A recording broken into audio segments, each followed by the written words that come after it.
Döwlet medeniýetine görä Türkmenistanda kofe ösdürip ýetişdirmek meýilleşdirilýär. Türkmenistanda kofe ösdürip ýetişdirmek meýilleşdirilýär. Bu barada Türkmenistanyň oba hojalygy barada maglumatlary çap edýän döwlet heýetçiligindäki Bereketli Toprak gazeti 21-nji oktýabrda habar berdi.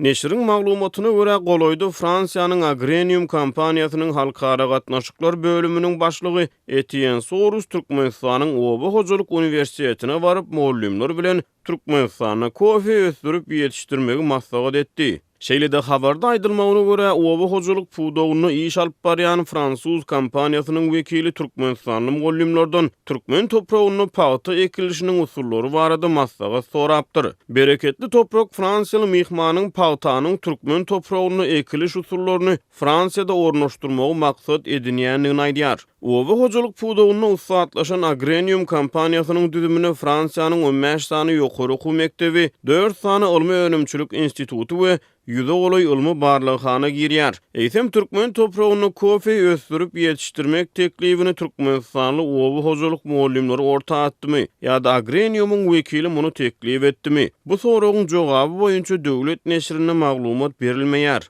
Şol bir wagtyň özünde Türkmenistanyň haýsy künjeginiň howa şertleriniň kofe ösdürip ýetişdirmäge laýyk gelýänligi taýyklaşdyrylmaýar. Döwlet medeniýetiniň Türkmenistana kofe ösdürip ýetişdirmegiň meýilleşdirilýänligi barada berýän bu habary Türkmen prezidentiniň Goloýda içerki bazarlary yerli oba hojalyk önümleri bilen dolu üpjün etmek, olaryň içerki sarp edijilerden artýan bölegini daşary ýurtlara eksport etmek barada beren tapşyrygynyň ýygynyna gawat geldi.